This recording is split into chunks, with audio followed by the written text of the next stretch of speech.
من دو تا پژوهش رو اشاره میکنم به صورت مشخص و یه نتیجه گیری از توش میخوام بکنم. ببینید ما یه پژوهش ملی در سال 1353 انجام دادیم تحت عنوان گرایش‌های فرهنگی و نگرش‌های اجتماعی در ایران که مرحوم علی اسدی این پیمایش رو انجام داد و در سطح ملی اومد گرایش‌های فرهنگی و نگرش‌های اجتماعی رو سنجید. در اون پژوهش یکی از چیزهایی که سنجیده شده بود اعتماد مردم بود و مردم در اون زمان جواب داده بودن که 53% مردم گفته بودن که مردم قابل اعتمادن، یعنی مردم به هم اعتماد میکنن.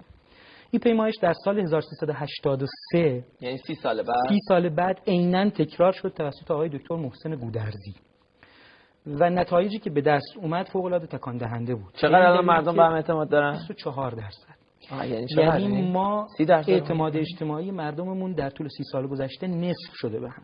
خب و اینو پیمایش‌ها نشون میده. حالا یه اعداد و رقم‌های دیگه‌ای هم میشه کنار اینها گذاشت، نظیر آمار طلاقی که 2 برابر شده، نظیر آمار زندانیای سیاسی که زندانیان به صورت کلی که 7.5 برابر شده در مقابل افزایش 1.8 برابری جمعیت و به صورت کلی همین جامعه شناسی که الان متهم است میگوید که ما در سیاستگذاری در جهت ایجاد اعتماد اجتماعی در جامعه شکست خوردیم. یعنی جامعه شناسی فقط ذره‌بین مشکلات دیگه راه حل نداره؟ من میخوام توضیح بدم. جامعه شناسی این رو به ما میگوید. اون وقت همین جامعه شناسی در 2 تا پیمایش سنجش سرمایه اجتماعی که انجام شده و باز ملی هست در سالهای 81 و 84 در همون پیمایش به ما میگوید که مردم در میان اقشار مختلف بیشترین اعتماد رو به دانشگاهیان دارن. خب یعنی در جامعه‌ای که در 30 سال گذشته اعتماد اجتماعی افت کرده، اخلاق جمعی دچار بحران شده و سیاستگذاری‌های ما در جهت ایجاد اخلاقیات جمعی شکست خورده، همین دانشگاهی که می‌فرمایند وارداتیه، همین دانشگاه رو همین مردم الان بیشترین اعتماد رو بیشترن.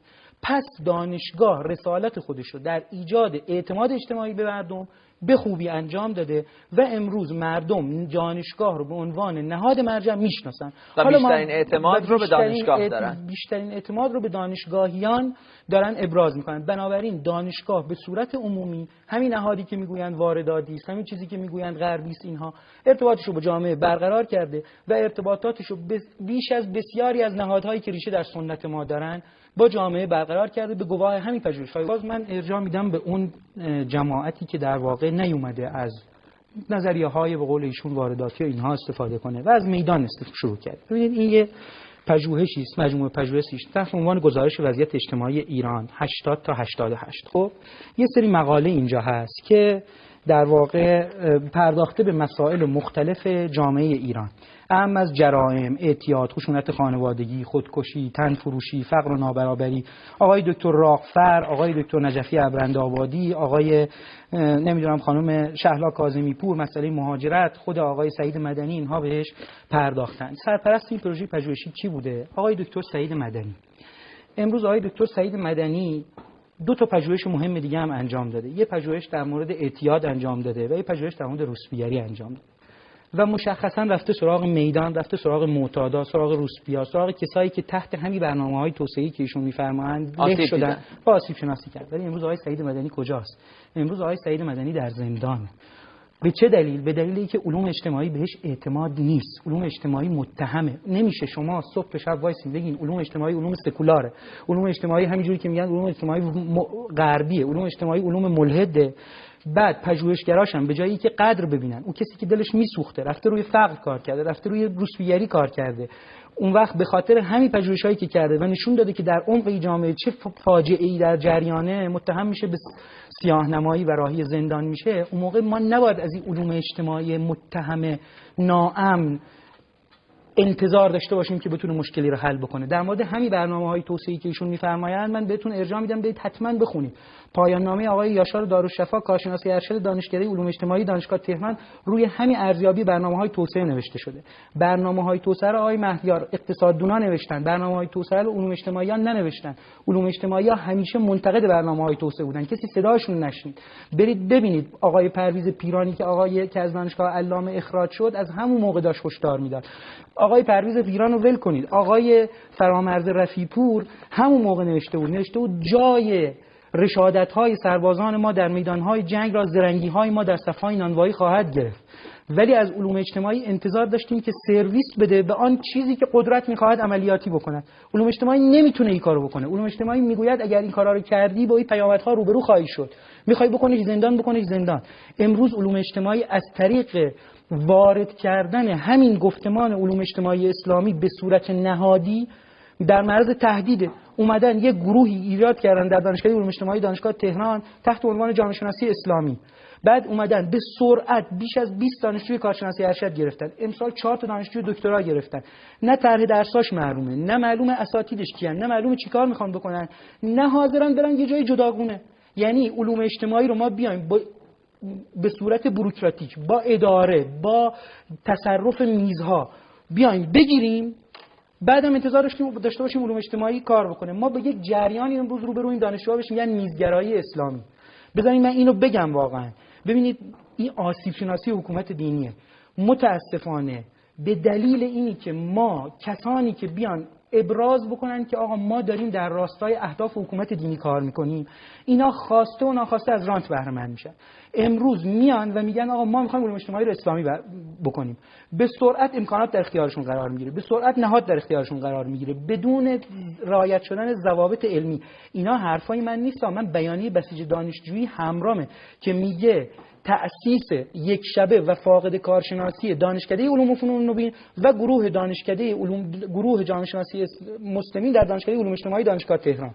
بیانیه بسیج دانشجویی در دوره مدیریت آقای فرهاد رهبر بسیج تهران. خب میخوام بگم، بذارید حرفم فقط یه جمله دیگه بگم تموم بشه. میخوام اینو بگم که اینی که ما میخوایم اساتید علوم اجتماعی رو اخراج بکنیم. من میتونم امروز الان اسم میارم از آقای دکتر عباس کاظمی، خانم دکتر هاله لاجوردی، آقای دکتر سعید محیط‌فر، اینها همه اخراج شدن در همین سال‌ها. آقای پرویز پیران، بقیه، آقای دکتر ابراهیم توفیق، همه کسایی که رفتن بیرون. از اون طرف بیایم سعی کنیم با بوروکراسی، با آوردن نهاد بریم آقا یه دانشگاه جداگونه تأسیس کنیم، دانشگاه علوم اجتماعی اسلامی، اجازه بدیم این علوم اجتماعی به حیات خودش ادامه بده، ولی نیایم علوم اجتماعی موجود و بعد از 8 دهه بخوایم بیایم داخل خودش تخریب کنیم، علوم اجتماعی رو نابود کنیم، به زور با بوروکراسی بیایم یه چیزی بذاریم که معلوم نیست. اون موقع علوم اجتماعی نمیتونه به ما کمک بکنه. دو، انتظار نداشته باشیم علوم اجتماعی هر کاری که قدرت تصمیم گرفت بکنه راهش رو نشون بده. علوم اجتماعی به ما میگوید که چه کارهایی چه تبعاتی دارد. میخواهد قدرت خوشش بیاید، میخواهد قدرت خوشش نیاید. آقای فرامرز رفیع‌پور که شما میفرمایید چرا صداشو نشنیدن، آقای فرامرز رفیع‌پور در گروه جامعه شناسی شهید بهشتی مدت‌ها مدیر گروه بودند. آقای فرامرز رفیع‌پور تنها جامعه شناسی بودند که نه، ولی جزء محدود جامعه شناسایی بودند که امکان پیدا می‌کردن در جلساتی که جامعه شناسان در بیت رهبری حضور پیدا می‌کردن برن و حرف بزنن. خیلی ما مصداقیش می‌کنیم با آدم‌ها. من میخوام بگم چی؟ من میخوام بگم اگر صدا نشنیده، صدای علوم اجتماعی شنیده نشده، کی باید بشنوه؟ خب حاکمان باید بشنون، خب قدرتمندان باید بشنون، باید بشنون سیاست‌ها رو تغییر بدن. آقا خصوصی سازی اصل 44 الان بعد از 20 سال هنوز داره توسط کی حمایت و هدایت میشه؟